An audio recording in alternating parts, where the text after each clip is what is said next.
তোমাদের প্রতি রমজান মাসের রোজা ফরজ করা হয়েছে, তোমাদের প্রতি রোজা ফরজ করা হয়েছে যেমনভাবে পূর্ববর্তী উম্মতদের উপরে আমি আল্লাহ ফরজ করেছিলাম, ফরজ করা হয়েছিল। বলেন সুবহানাল্লাহ।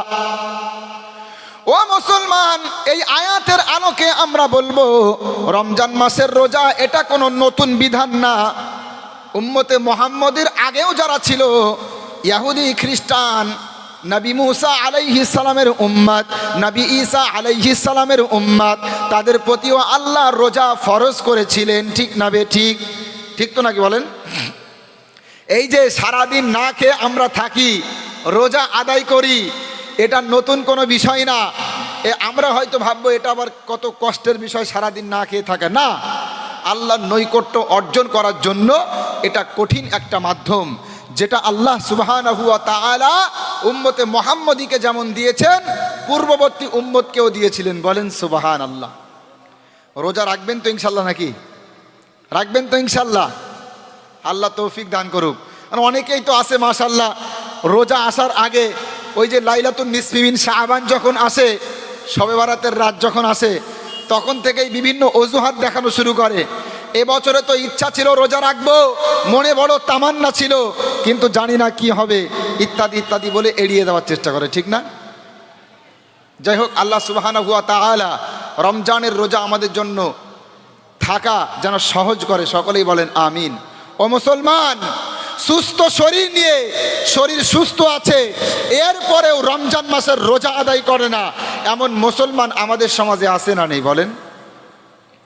ও মুসলমান, সুস্থ শরীর নিয়ে রমজান মাসের সালাত, রমজান মাসের রোজা আদায় করে না, এমন মুসলমান কিন্তু আমাদের সমাজে আছে। আমি তাদের উদ্দেশ্যে বলবো যারা এরকম সুস্থ শরীর তারপরেও রোজা আদায় করে না। একটা বিখ্যাত হাদিস আমি আপনাদেরকে শোনাবো, আপনারা সকলেই জানেন, তারপরেও শোনাই। আপনারা জানেন ইসলামের ভিত্তি 5টি বিষয়ের প্রতি, এ সম্পর্কে একটা হাদিস আছে, ঠিক না? সহিহ বুখারীর ভিতরে হাদিসটা আছে। সহিহ বুখারী কিতাবুল ঈমান, তাওহীদ পাবলিকেশন, হাদিস নাম্বার 8। ভালো করে শুনবেন। আর আব্দুল্লাহ ইবনে উমর রাদিয়াল্লাহু তাআলা আনহুমা قال قال النبي صلى الله عليه وسلم بني الاسلام على 50 شهادة ان لا اله الا الله وان محمدا عبده ورسوله واقام الصلاة وايتاء الزكاة والحج وصوم رمضان متفق عليه او كما قال عليه السلام। এখানে রাসূল মুহাম্মদ সাল্লাল্লাহু আলাইহি ওয়াসাল্লাম বলছে ইসলামের ভিত্তি হলো 5টি বিষয়ের প্রতি। একটা হলো শাহাদাত, আপনারা সকলেই জানেন, আল্লাহতে বিশ্বাসী হওয়া, নবীজি মুহাম্মদ সাল্লাল্লাহু আলাইহি ওয়াসাল্লামে বিশ্বাসী হওয়া, এটা আপনারা বিশ্বাস করেন, এ নিয়ে আলোচনা অনেক শুনেছেন আপনারা, আর বলবো না। দ্বিতীয় নাম্বার হলো 5 ওয়াক্তের সালাত আদায় করা। সালাত সম্পর্কে যদি সময় পাই লাস্টে ইনশাল্লাহ বলবো। 3 নাম্বার হলো জাকাত দেওয়া, রমজান মাস সামনে জাকাত দিতে হবে। ঠিক না? ঠিক বলেন। যারা ধনী আছেন, বিত্তশীল, দিবেন। হজ করা, আর একটা হলো রমজান মাসের রোজা আদায় করা। তাহলে রমজান মাসের রোজা আদায় করা এটাও ইসলামের 5টি ভিত্তির মধ্যে অন্যতম একটা ভিত্তি। রমজান মাসের রোজা যারা আদায় করে না, রমজান মাসের সিয়াম যারা আদায় করে না, তারা নিজেদেরকে খাঁটি মুসলমান বলে দাবি করতে পারবে না। দুঃখের বিষয় কি বলবো, আমাদের মধ্যে অনেক মুসলমান এমন রয়েছে যারা রমজান মাসের রোজা আদায় করে না, সুস্থ শরীর নিয়েও রোজা আদায় করে না। কিন্তু ওই মুসলমান যদি জানে আজকে সন্ধ্যাবেলা মসজিদে ইফতারের ব্যবস্থা করা হবে, উন্নত ইফতার, এরপরে বিরিয়ানি দেওয়া হবে, আমার মনে হয় অনেকেই রোজা রাখবে সেই দিন। এ কথা শুনে আপনারা অনেকে হয়তো হাসতে পারেন, হুজুর বলে কি, এরকম হয় বুঝলেন। গত 2 বছর আগে একটা বিষয় আমি দেখলাম। আচ্ছা, একটু দরুদ শরীফ পড়েন, বিসমিল্লাহ, একটু দরুদ শরীফ পড়েন।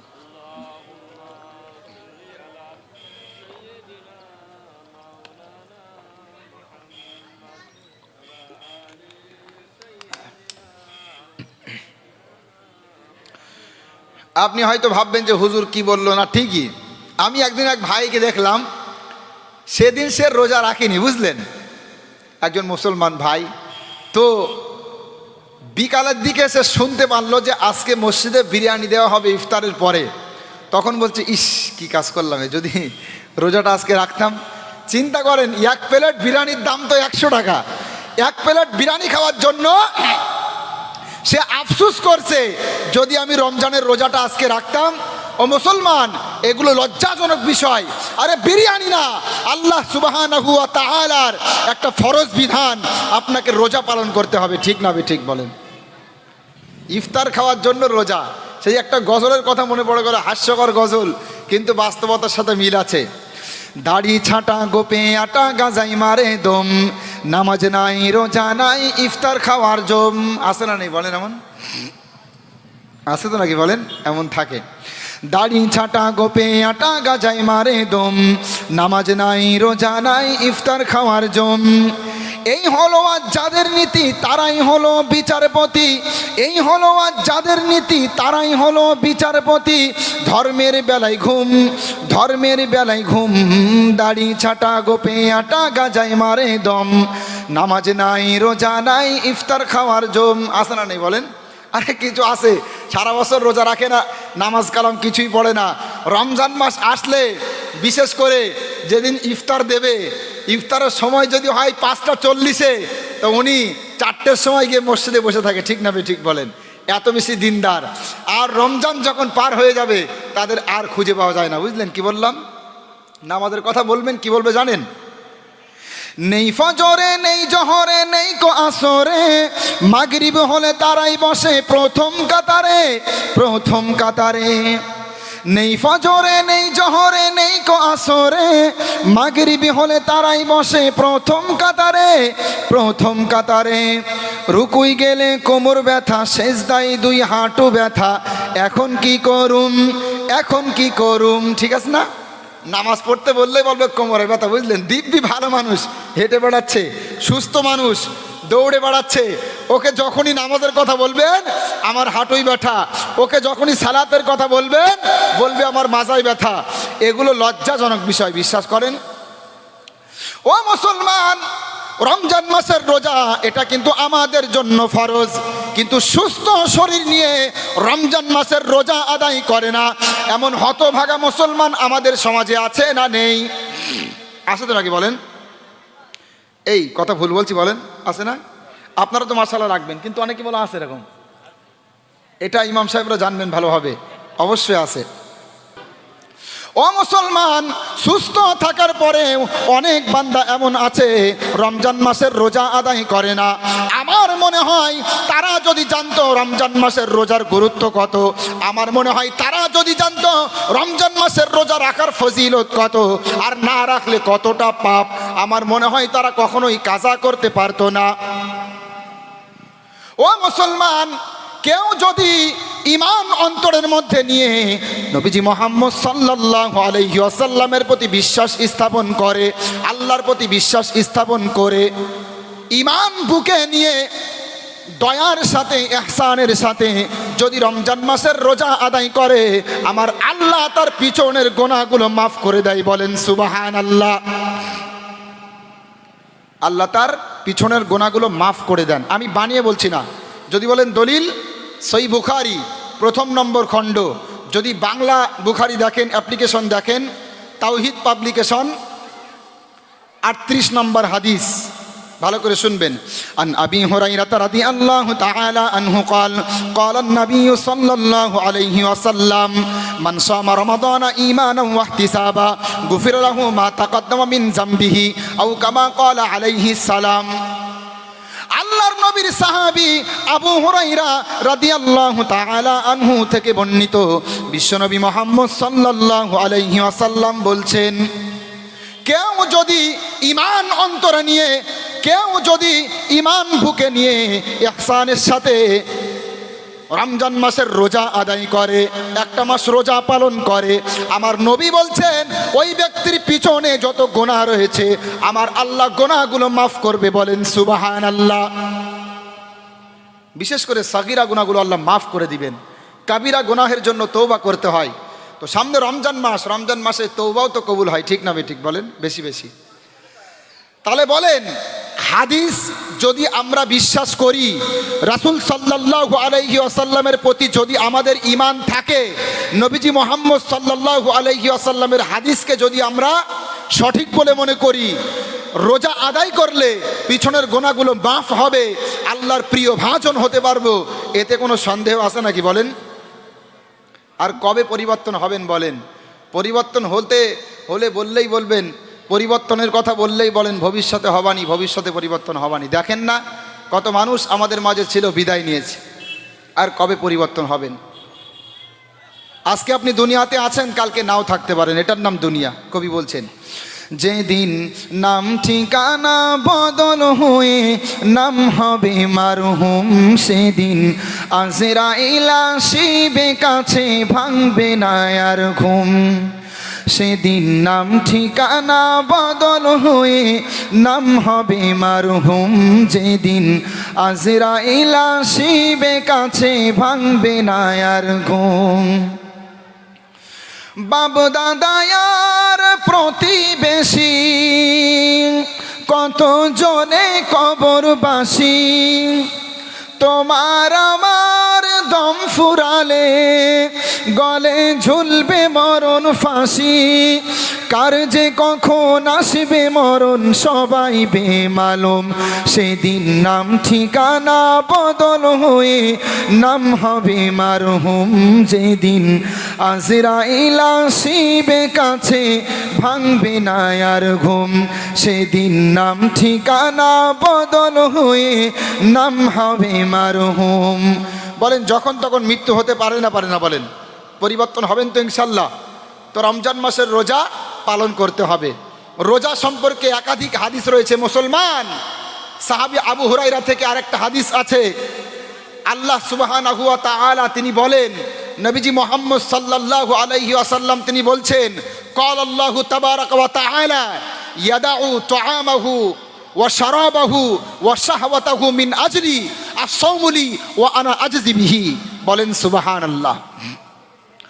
আল্লাহর নবী মুহাম্মদ সাল্লাল্লাহু আলাইহি ওয়াসাল্লাম তিনি বলছেন, আমার আল্লাহ বলেন, আমার বান্দা আমার মহব্বতে, আমার ভয় অন্তরে রেখে আমার জন্য খাদ্য ছেড়ে দেয়, আমার জন্য পানাহার ছেড়ে দেয়, আমার জন্য শাহওয়াত ছেড়ে দেয়, আমার জন্য কামনা ছেড়ে দেয়। আমি আল্লাহ বলছি রোজা আমার জন্য, এবং আমি আল্লাহ রোজার বদলা নিজ হাতে দেব। বলেন সুবহানাল্লাহ। বুঝলেন কি বললাম? আল্লাহ বলছেন রোজা আমার জন্য, আমি আল্লাহ নিজ হাতে বদলা দেব। এ কথা কেন বললেন? ওয়াল হাসানাতু বিআশরি আমসালিহা। অনেক হাদিসের মধ্যে আছে সৎ কাজ করলে সওয়াব বৃদ্ধি করা হবে 10 গুণ। তাহলে রোজার ক্ষেত্রে আল্লাহ কেন বললেন রোজা আমার জন্য এবং আমি আল্লাহ নিজেই রোজার বদলা দেব? এটা কেন বললেন জানেন? অন্যান্য যে সমস্ত ইবাদতগুলো আছে এগুলোর ক্ষেত্রে লৌকিকতা অনেক সময় থেকে যায়। মানুষ দেখানোর জন্য মানুষ নামাজ আদায় করতে পারে। যারা সারা সপ্তাহ নামাজ আদায় করে না, জুমার দিন সালাত আদায় করে, ওরা যে মানুষ দেখানো নামাজ পড়ে, এতে আমার কোনো সন্দেহ নেই, বিশ্বাস করেন। তো রোজার ক্ষেত্রে এটা কিন্তু হয় না। নামাজের ক্ষেত্রে লোক দেখানো হতে পারে, জাকাতের ক্ষেত্রে লোক দেখানো হতে পারে, যে কোনো ক্ষেত্রে লোক দেখানো ইবাদত হতে পারে, কিন্তু একমাত্র রোজার ক্ষেত্রে লোক দেখানো হয় না। কারণ আপনি যদি বাড়িতে চুরি করে খাদ্য গ্রহণ করেন, পানাহার করেন, আবার যদি মানুষের সামনে গিয়ে বলেন যে আমি রোজা অবস্থায় আছি, কেউ বুঝতে পারবে না। ঠিক না ঠিক বলেন? কেউ বুঝতে পারবে? কেউ বুঝতে পারবে না। তারপরেও আপনি খাচ্ছেন না। চুরি করে চাইলে আপনি খেতে পারতেন, কিন্তু আপনি খাচ্ছেন না। তার কারণ হলো আপনার মধ্যে আল্লাহর ভয় কাজ করছে। দুনিয়ার কেউ না দেখুক, পৃথিবীর কেউ না দেখুক, কিন্তু আমার আল্লাহ আমাকে দেখছে। ঠিক না ঠিক বলেন? এজন্য রোজাদারের বদলা রয়েছে, রোজাদারের বদলা আল্লাহ নিজ হাতে দেবে। বলেন সুবহানাল্লাহ। ও মুসলমান, রমজান মাস আসলে অনেকেই আছে পরিবর্তন হয়ে যায়, আবার অনেকেই আছে পরিবর্তন হয় না। এই যে মনে করেন রমজান মাস, কিসের প্রস্তুতি বলেন? আজকে রোজা সম্পর্কে আলোচনা করব ভাবলাম, দীর্ঘ সময় নিয়ে রমজান সম্পর্কে আলোচনা করব, কিন্তু কি আলোচনা করব বলেন? জলসাটা তো রাস্তার ধারে, আর এমনিতেই একটু আওয়াজ হচ্ছে, তো একটু ডিস্টার্ব তো অবশ্যই হচ্ছে। তারপরেও আমি দেখেন একটা কথা, এ কথা আমার মনে হয় এখানে বলতেই হবে, না বললে নয়। একটু দরুদ শরীফ পড়েন। বিসমিল্লাহ।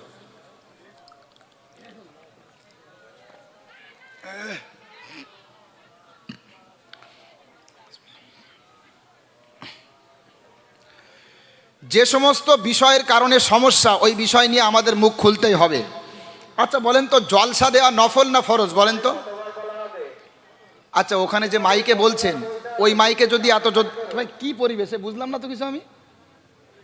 এখানে জলসার মাইক, ওখানে ওই মাইক এত জোর কেন? কি ভাই, এভাবে তো হয় না কোনোদিন আলোচনা। আচ্ছা ওই মাইকটা আসতে দেন, ওইদিকে মাইক ঘুরিয়ে দেন, অত দরকার নেই, এমনি জ্যাম করে মানুষ এখানে করুক। দিয়েছেন তো মেলা, ঐতিহাসিক মেলা, তো হতেই পারে সমস্যা। যাই হোক, চুপ করেন। আচ্ছা বলেন, জলসা দেওয়া ফরজ না নফল, তাই বলেন। জলসা দেওয়া কি ফরজ? এই কথা বলেন না কেন আপনারা? জলসা দেওয়া ফরজ? মুসলমান, জলসা দেওয়া নফল, মুস্তাহাব। আপনি বলতে পারেন কিছু মানুষকে এক জায়গায় করবেন, হাদিস এবং কোরআনের কথা শোনাবেন, রাসূল সাল্লাল্লাহু আলাইহি ওয়াসাল্লামের জীবনী শোনাবেন, এটা সওয়াবের কাজ। কিন্তু যদি ইসলাম বিরোধী কর্মকাণ্ড হয়, যদি হাদিস বিরোধী কর্মকাণ্ড হয়, যদি কোরআন বিরোধী কর্মকাণ্ড হয়, তখন সমস্যা।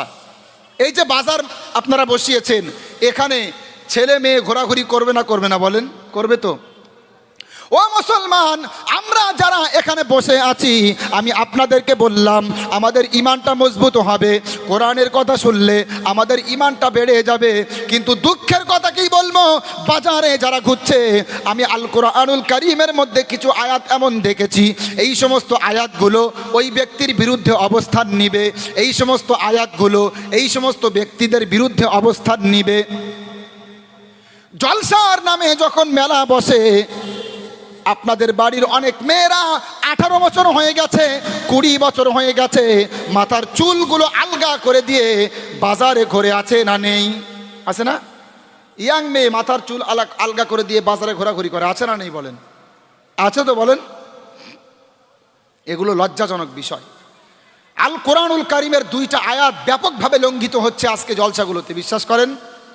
মহান আল্লাহ বলছেন, কুল্লিল মুমিনিনা ইয়াগুদ্দু মিন আবসারিহিম ওয়া ইয়াহফাযু ফুরুজাহুম যালিকা আযকা লাহুম ইলা আখিরিল আয়া।